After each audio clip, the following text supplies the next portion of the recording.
नमस्कार मित्रांनो, तडीपारीच्या नोटिसीनंतर सन्माननीय डीसीपी अतुलकर यांनी पत्रकारांशी बोलताना सांगितले की मंगेश साबळे हा कायदा पाळत नाही आणि त्याला तडीपार केल्याशिवाय आम्ही राहणार नाही।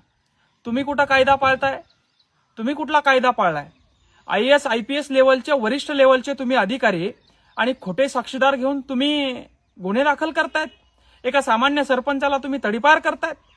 मी काय बोललोय? माझ्या केलेल्या आंदोलनाच्या जगजाहीर केलेल्या आंदोलनाच्या पार्श्वभूमीवर तुम्ही मला तडीपार करा, मात्र तुम्ही खोटे आरोप घेऊन खोटे गुन्हे खंडणीचे दाखल करून जर मला तडीपार करणार असेल तर मी देखील छत्रपती शिवाजी महाराजांचा मावळा हे विसरून चालणार नाही। आज समाजामध्ये कोण कायदा पाळतंय? तुम्ही वरिष्ठ अधिकारी असताना कायदा पाळत नाहीये। राजकीय लोकांची कठपुतली तुम्ही बनलात।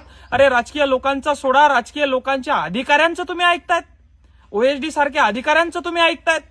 हे तुम्हाला शोभणारं नाहीये। तुम्ही IPS लेवलचे अधिकारी आहात आणि तुम्ही कायदा पाळणं हे सर्वोच्च तुमच्याकडनं अपेक्षित आहे। मात्र जर का तुम्ही चुकीचे गुन्हे दाखल करणार असाल तर कदापि आम्ही तुमचं ऐकून घेणार नाही। स्वतंत्र भारतात, स्वतंत्र देशात आम्ही राहतो। याच्यासाठी आमच्या पूर्वजांनी, याच्यासाठी आमच्या शहीदांनी रक्त सांडून हा देश स्वतंत्र केलेला नाही।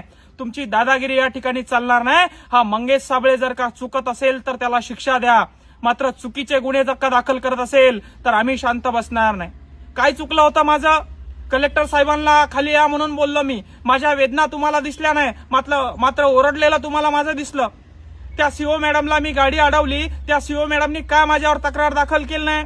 CO मॅडमवर तुम्ही प्रेशर आणलं, कारण त्या CO मॅडमला माहित होतं की मंगेश साबळे जे बोलतोय ते खरं आहे। म्हणून एका रात्रीत 120 चेकवर सह्या करून, फाईलीवर सह्या करून सगळ्यांचे प्रश्न त्या मॅडमनी माझ्या एका आवाजावर सोडवले। आणि मग तुम्ही त्या CO मॅडमवर दबाव आणून गुन्हा दाखल 353 दाखल करा म्हणून सांगितलं, मात्र त्यांनी स्पष्ट नकार दिला। म्हणून तुम्ही तुमच्या त्या हवालदारावर प्रेशर आणून माझ्यावर गुन्हे दाखल केले। मग सामान्यासाठी आवाज आम्ही उचलायचा नाही का? सामान्यासाठी मुळीच आम्ही आवाज उचलायचा नाही? शिक्षणासाठी, आरोग्यासाठी, आमच्या लेकरांसाठी, आज आरक्षणासाठी या समाज भांडतोय त्याच्यासाठी आवाज उचलणं गुन्हा आहे? आंदोलन करणं हा गुन्हा आहे? मग आंदोलन करणं हा गुन्हा असेल तर संसदेत कायदा तयार करा, कायदा पारित करा। सन्माननीय सुप्रीम कोर्टाने सांगितलंय की आंदोलन करणं हा गुन्हा नसून आंदोलन करणं हा नागरिकांचा अधिकार आहे आणि अधिकाराखालीच मी आंदोलन केलेत।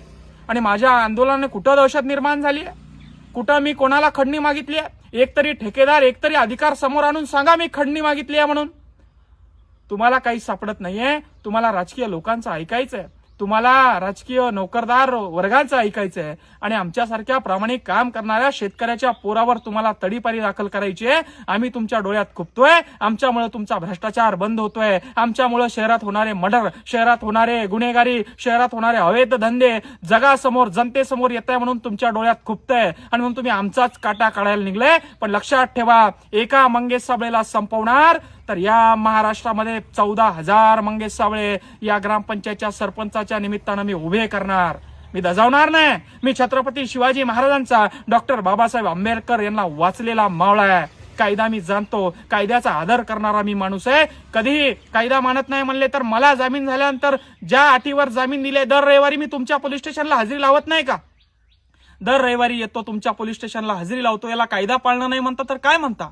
दर रविवारी तुम्ही मला बोलवता, तिथं हजेरी लावण्यासाठी बसून ठेवता, याला कायदा पाळणं नाही तर काय म्हणता?